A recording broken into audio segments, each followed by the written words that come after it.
मस्ती में डोले बम बम बोले, मस्ती में तू डोले बम बम बोले, मस्ती में डोले बम बम बोले, मस्ती में तू डोले।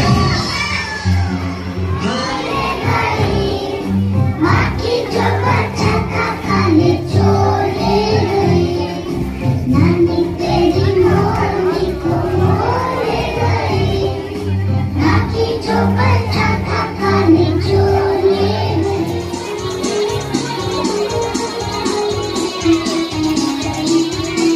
भूख लगी तो चिड़िया रानी भूख की दाल पकाएगी। भूख लगी तो चिड़िया रानी भूख की दाल पकाएगी। दाल पकाएगी, दाल पकाएगी। हमारा रोटी लाएगा, लाके तुझे खिलाएगा। मोरी आया, तोरी आया, चूहा आया, नमस्कार दोस्तों, अभी मैं पहुंचा हूं गोला पर शहर रामपुर, जहां एक विद्यालय है एम्बिशियस एजुकेशन एकेडमी, जहां के छोटे छोटे बच्चे किस तरह से एक्टिविटी कर रहे हैं। यह विद्यालय किस तरह से अनोखा विद्यालय है। इस विद्यालय के डायरेक्टर, शिक्षक सभी नाट्यकर्मी हैं और कला प्रेमी हैं। शिक्षा के साथ साथ बहुरंगी शिक्षा देना, व्यायामी और सर्वांगीण बच्चों का विकास करना इस विद्यालय का उद्देश्य। विद्यालय का सारा कार्यक्रम माँ सरस्वती की जो प्रतिमा है, प्रतिमा के सामने ही लोग प्रार्थना करते हैं। प्रार्थना करने के बाद माँ सरस्वती का आशीर्वाद लेकर विद्यालय का विधिवत कार्यक्रम जो है पढ़ाई लिखाई। प्रार्थना के बाद पीटी का कार्यक्रम चल रहा है। 2 बच्चियां गाइड के रूप में नेतृत्व कर रही है और सारे बच्चे उसके नेतृत्व के और पीटी का रिहर्सल कर रहे हैं। सावधान विश्राम, बाएं मुड़ दाएं मुड़ का कार्यक्रम चल रहा है। लग रहा है कि सब बच्चे सेना के जवान हैं, आर्मी के जवान हैं। एक साथ पैर उठाना, एक साथ गिराना, अपने गाइडलाइन का पालन कर रहे हैं। कितना सुंदर दृश्य लग रहा है। छोटा हम ले चलते हैं क्लासरूम में, जहां पढ़ाई के साथ साथ संगीत के माध्यम से बच्चों को पढ़ाया जाता है। और देखिए हमारे ब्रेक डांसर टीचर हैं नीपू आकाश, बच्चों के साथ किस तरह से बिना मारपीट किए हुए बच्चों के साथ डांस कर रहे हैं, उन्हें सिखा रहे हैं। बच्चे कितना एक्टिंग और डांसिंग कर रहे हैं। एक्टिंग और डांसिंग का बेजोड़ नमूना है एम्बिशियस एजुकेशन एकेडमी का ये डांस क्लास, जहाँ पर ही पढ़ाई के साथ डांस सिखाया जा रहा है। नीपू आकाश बच्चों के साथ लग रहे हैं, खुद बच्चा है। देखिए लग रहा है कि गुरुकुल आश्रम में बच्चे पढ़ रहे हैं। प्राचीन काल जो शिक्षा पद्धति थी, पेड़ के नीचे पढ़ना, आश्रम में पढ़ना, इस तरह से शिष्य को गुरु जी पढ़ा रहे हैं जुगाड़ विधि से खुले आकाश में। और ये देखिए क्लास में बच्चे किस तरह से मैडम लोग अपने शिष्यों को एक माँ पुत्र की तरह पढ़ा रहे हैं। कितना सुरीली आवाज़ में बच्चे। और अब हम आगे चलते हैं जहाँ नाट्य प्रशिक्षण दिया जा रहा है। एम्बिशियस एजुकेशन एकेडमी के डायरेक्टर सोनू राज जो नाट्यकर्मी है, और किस तरह से बच्चे और बच्चियों को अपने विद्यालय में पढ़ाई के साथ साथ नाट्य प्रशिक्षण दे रहे हैं। ये है सोनू राज, किस तरह से ढोलक के साथ बच्चों को संगीत के माध्यम से नाटक सिखाते हैं। और नाटक भी ऐसा नाटक, इतना छोटे बच्चों को हाई कल्चर का नाटक सिखाते हैं। और ये कालिदास रंगालय में जाकर ये लड़के इनाम पाते हैं। KP कुमार प्रतिभा प्रतिष्ठान में भी बच्चे जाकर सिल्वर मेडल लेके आते हैं। इनके प्रशिक्षण का ही कोई जवाब नहीं है। इतने बच्चों को बारीकी ढंग से नाट्य कला सिखाना बहुत कठिन काम है। और ये विषय वस्तु रखे हुए रहते हैं, शिक्षा का अधिकार, लड़का लड़की में फर्क और सामाजिक कुरीतियों के खिलाफ नाटक के माध्यम से लोगों को शिक्षा देने का काम करते हैं।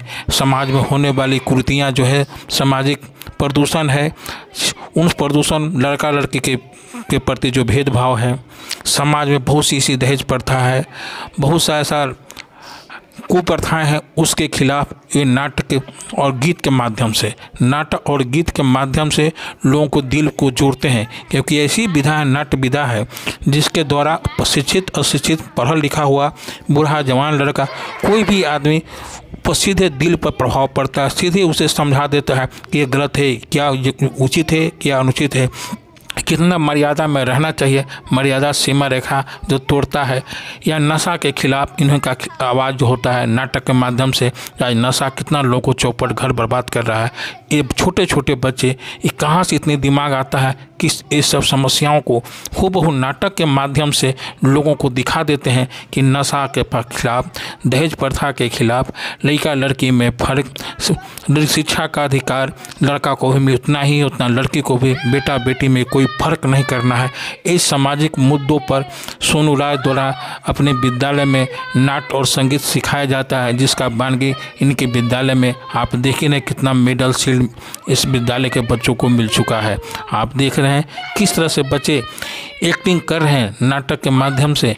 कोई इतना छोटा बच्चा और कितना अच्छा बड़े बड़े कलाकार का जन्म स्थान नर्सरी है, जो महान कलाकार बनेगा यहीं से बनेगा। ऐसे शिक्षकों की आज बहुत कमी है, लेकिन सबसे ज़्यादा कमी हमारे अभिभावकों का है, जो अपने बच्चों में छिपी प्रतिभा को निखारने का मौका नहीं देते हैं। कहते हैं कि पढ़ो, केवल पढ़ो, पढ़ाई कोई शिक्षा का अंग नहीं मानते हैं नाटक को, खेल कूद को। आज देख रहे हैं खेल के माध्यम से भारत का नाम कितना ऊंचा हुआ, कितना medal, cup, shield, gold medal लेके भारत के खिलाड़ी लाए हैं। तो शिक्षा केवल डॉक्टर इंजीनियर बनना नहीं है, जीवन के बहुत सा क्षेत्र है जहां बच्चे कला के माध्यम से, यूट्यूब के माध्यम से आगे अपना जीवन करियर बना सकते हैं। तो आप यह विद्यालय वास्तव में अनोखा विद्यालय है, जहां से बच्चे ऐसे डायरेक्टर के अंदर में सीख रहे हैं। सभी अभिभावक बंधु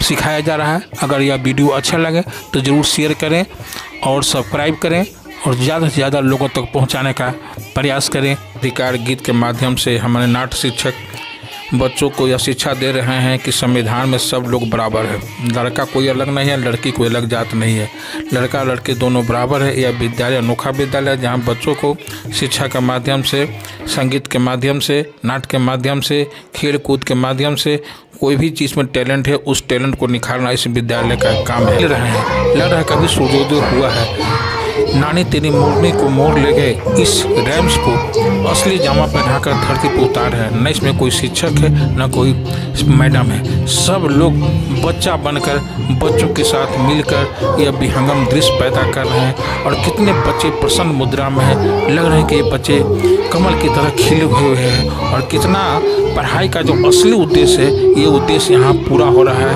एक रैम्स के माध्यम से कितने सुंदर यह दृश्य पैदा हो रहे हैं। छोटे छोटे बच्चे लग रहे हैं जैसे कि अभी यह आगे भारत का भविष्य बनेगा, यहीं से इनका नर्सरी तैयार हो रहा है। कितने ढंग से यह तैयारी किए हैं यहाँ के मिस और मैडम और टीचर, सब बधाई के पात्र हैं। सोनू राज विशेष रूप से बधाई के पात्र हैं, जो एम्बिशियस एजुकेशन अकेडमी के डायरेक्टर।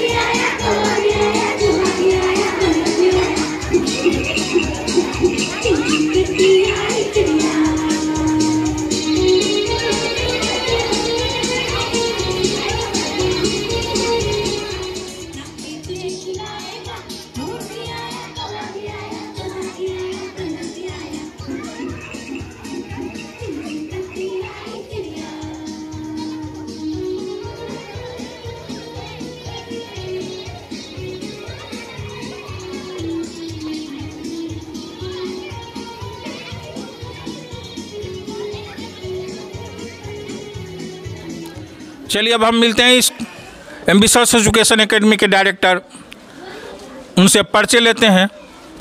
नमस्कार, मैं सोनू राज एम्बिशन एजुकेशन एकेडमी संस्थान का व्यवस्थापक हूँ। कब से विद्यालय चला रहे हैं? मैं यह विद्यालय 2017 से चला रहा हूँ। चलाने का उद्देश्य क्या है? पैसा कमाना? नहीं, पैसा कमाना उद्देश्य नहीं है। मेरे विद्यालय का शुरू से उद्देश्य रहा है कि जितने भी आसपास के कस्बे के जितने भी बच्चे हैं जो पढ़ना चाहते हैं, जिनके पास पढ़ने की व्यवस्था नहीं है, उनके लिए हमारे यहाँ विद्यालय खुला है और उनके लिए ही यहाँ पढ़ाई होती है। जो बच्चे बहुत कम फीस में हमारे यहाँ पढ़ते हैं। मैं शुक्रगुजार हूँ अपने सभी शिक्षकों का कि वो जैसा मैं बताता हूँ उस तरीके से सभी लोग कार्य करते हैं और शिक्षा पद्धति को आगे बढ़ाते हैं। आपका विद्यालय का कहीं से मंजूरी मिला है? हाँ, शिक्षा परियोजना से मेरा विद्यालय जुड़ा हुआ है। यूडाइस कोड के साथ मैं अपना विद्यालय चला रहा हूँ। इतने दिनों में आपके विद्यालय ने परचम कहाँ तक लहराया है? अचीवमेंट की जहाँ तक बात है तो मेरे विद्यालय से अभी दिल्ली में 2 बच्चे पढ़ रहे हैं।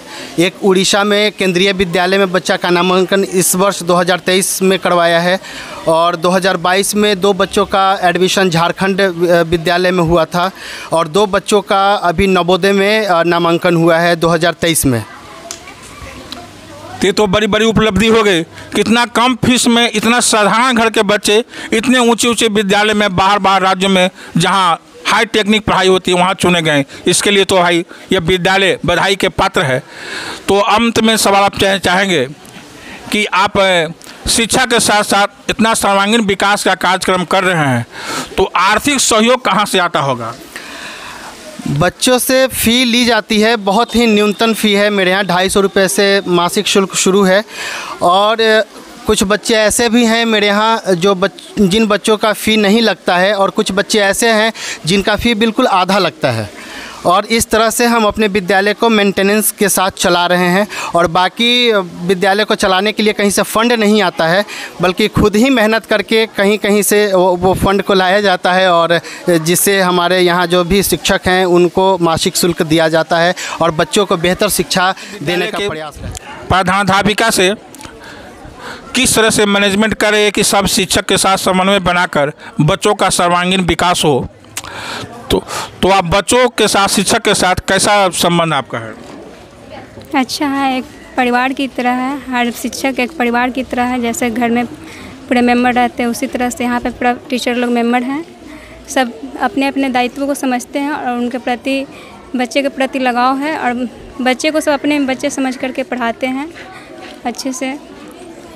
आपका बच्चों से कैसा स्नेह रहता है? अच्छा ही रहता है, बच्चे तो सबके लिए प्यारा ही होते हैं इसलिए। सब लोग प्रधानाध्यापिका से या चाहे हेड मिस्ट्रेस से सब लोग डरता है? नहीं, ऐसा कुछ नहीं है। मैं अपने आप को प्रधानाध्यापक नहीं समझती हूँ, मैं अपने आप को एक टीचर समझती हूँ और टीचर के बीच में ही रहती हूँ। बच्चे आपसे हिल मिल गए हैं? जी बिल्कुल। तो बच्चे की कोई परेशानी होती है तुरंत एक्शन लेते हैं? जी बिल्कुल। धन्यवाद। मेरा नाम जितेंद्र शर्मा, मेरा birth place Raksiya, district Patna, post office Lalabadshara, police station Dulhin Bazar. किस पद पर काम कर रहे हैं? मैं शिक्षक के पद पर काम कर रहा हूँ। कौन विषय? EVS और प्लस हिंदी। चलिए बेटा अपना परिचय दें। रिया कुमारी, घर जैतीपुर, डिस्ट्रिक्ट पटना। कौन विषय पर हैं? सब नर्सरी से। Yes sir, yes sir. हम अपना परिचय दीजिए। मैं आरती कुमारी, घर सोना, डिस्ट्रिक्ट पटना। मैं अपने प्ले ग्रुप को परिचय दीजिए। नमस्कार, मेरा नाम हुआ अमन कुमार और मैं यहाँ एक शिक्षक के रूप में कार्य कर रहा हूँ और मैं बच्चों को कंप्यूटर और गणित की शिक्षा देता हूँ। धन्यवाद। नमस्कार, मेरा नाम निपुण भारती हुआ और मैं यहाँ पर व्यक्तिगत रूप से 3 से 4 सालों से यहाँ पर डांस टीचर्स और शिक्षक के रूप में अपना समय देता हूँ। Thank you. अभी तक आप कितना इनाम जीत चुके हैं डांस में? अभी तक तो बहुत इनाम के बाद तो नहीं बता सकते कि कितना जीता हूँ, बट कहीं भी जाता हूँ तो वहाँ एक अच्छे खासे परफॉर्मेंस करके आते हैं, जीत करके ही आते हैं। अब ये अंदाज़ा नहीं लगा सकता हूँ कि मैं कितना जीत करके आया हूँ, बट जीतता हूँ। इस छोटे छोटे बच्चों को सिखाने में आपको कितना प्रयास मेहनत करना पड़ता है? हमसे ज़्यादा मेहनत बच्चे लोग मेहनत करते हैं। अब बच्चे लोग मेहनत करते हैं तभी जा कर के हम भी कुछ इन लोगों को अच्छे से सिखा पाते हैं। सब बच्चे थक के सो जाते होंगे तो मम्मी पापा इनको खिसियाते हैं, क्या पढ़ाते हैं कि सो जाता है बच्चा पढ़े के पहले? देखिए, शुरुआती दौर में हर लोगों का रिएक्शन होती है और रिजेक्शन हम लोग सभी लोग आपस में झेलते हैं और जो आज के समय में रिजेक्शन जो झेलता है वही आगे चल कर के कुछ बेहतर वर्क भी कर पाते हैं। आपको विद्यालय के माध्यम से बहुत सा पुरस्कार आप पाए हुए हैं, तो सबसे पहले जो पुरस्कार बिहार सरकार का जो है कॉलेज संग्रहालय, वहाँ कॉलेज संग्रहालय में आप बच्चों को ले गए तो कौन सा पुरस्कार वहाँ से आप जीत के लाए? मेरे यहाँ से बच्चे गए थे, ये पुरस्कार है नाट्य कला, द्वितीय पुरस्कार वहाँ से बच्चों ने प्राप्त किया था और ये पूरे बिहार में हमारे बच्चे दूसरे स्थान पर आए थे नाटक के माध्यम से। बिहार माध्यमिक शिक्षा परिषद शिक्षा विभाग द्वारा मिला हुआ है। जी जी, ये कला उत्सव बिहार सरकार लगाती है, उसी का यह पुरस्कार है। कला उत्सव का जी। और कॉलेज के माध्यम से, ये मालतीधारी कॉलेज के माध्यम से भी आपको पुरस्कार मिला था जी। वह कौन सा पुरस्कार था? ये मालतीधारी कॉलेज से मिला हुआ पुरस्कार है। ये भी हमारे बच्चों ने ही अचीव करी थी। यह 2018 में हमारे यहाँ से बच्चे मालतीधारी कॉलेज में गए थे और वहाँ से उन्होंने ये प्रथम स्थान प्राप्त किया था और उसमें वहाँ के प्रिंसिपल सर के कर कमलों द्वारा ये पुरस्कृत बच्चों को किया गया था। और एक बड़ा सा पुरस्कार है, यह पुरस्कार कब मिला और ये किस कंपटीशन में मिला? ये हमारे नवतपुर लख अमरपुरा गांव में केपीपी कुमार प्रतिभा प्रतिष्ठान का अनुष्ठान जो 3 दिवसीय कार्यक्रम चलता है, उसमें उस कार्यक्रम के अंतिम दिन मिक्स महामुकाबला हुआ था। उसमें हमारे बच्चों ने डांस प्रतियोगिता में विनर आकर यह पुरस्कार हासिल किया था। गाना का मुखड़ा क्या था उस समय का बिहार? ये गाना था, इहे जन्मली सीता मैया राम जस वाल्मीकि जस वेद रचैया करके ये बिहार गौरव गीत है। उसी पर ये पुरस्कार बच्चों को मिला था। और अंतिम पुरस्कार जो वहाँ रखा हुआ है ये पंचम वेद नाट्य महोत्सव का है। ये पंचम वेद नाट्य महोत्सव नाथ संस्था जो है वो विगत 2 सालों से अपना फेस्टिवल चला रही है यहाँ गांव में, और उसमें हमारे बच्चे शिरकत करते हैं और उसमें से ये पुरस्कार बच्चों को दिया गया था। और भी एक डायरेक्टर की हैसियत से आप गार्जियन को क्या संदेश देना चाहेंगे कि बच्चे कहाँ कैसे जगह नाम लिखाएं? जैसे एक निर्देशक के हैसियत से कहा जाए तो मैं किसी पेरेंट्स पे ये दबाव नहीं देना चाहता कि मैं जो बोल रहा हूँ वो करें। आपको जहाँ अपने बच्चों के भविष्य के लिए अच्छी जगह का आप निर्धारण कीजिए, अच्छा जगह चुनिए जहाँ आपके बच्चों में सर्वांगीण विकास दी जाए। बच्चों को हर तरह से उस लायक बनाया जाए कि बच्चा सिर्फ पढ़ के वो रट्टा मारने वाला पढ़ाई ना हो, बल्कि सोच समझ से पढ़ने वाला पढ़ाई हो और बच्चा सोचे समझे, उसके अंदर सोचने की शक्ति आए। आप उसको कोऑपरेट कीजिए, अच्छे स्कूल का चुनाव कीजिए। बच्चों में ज्ञान का विकास हो जाता है लेकिन आंतरिक विकास जो है वो नहीं हो पाता है। वो आपको अगर आंतरिक विकास लाना तो बच्चों में सर्वांगीण विकास, लोग कहता है सर्वांगीण विकास ऐसे नहीं आता। उसके लिए एक्टिविटीज़ का होना बहुत ज़रूरी है। जैसे मेरे यहाँ छोटे छोटे बच्चे हैं, वो माइक पकड़ के धड़ा पड़वा, जो भी आपका सवाल है, आपने देखा होगा कि हमारे यहाँ बच्चे माइक पकड़ के धारा प्रवाह बोल देते हैं। ये उनको आज से ही सिखलाया जा रहा है, वो कभी इंटरव्यू में नहीं छटेंगे। धन्यवाद, आपने बहुत सही बताया कि बच्चों को सर्वांगीण विकास के लिए उनकी क्रिएटिव एक्टिविटी बहुत ज़रूरी है। बड़े बड़े हस्ती पढ़े लिखे लोग माइक के सामने फेल हो जाते हैं, उनके दोस्त शब्द बुला नहीं पाता है, और इंटरव्यू में छटने का मूल कारण यही है कि बच्चों को कभी भी उन्हें खुले दिमाग से बातचीत नहीं किया जाता है। उनसे बातचीत नहीं होने के चलते ज्ञान होते हुए भी वे पिछड़ जाते हैं, बोल नहीं पाते झिझक के कारण। धन्यवाद आपकी संस्था को।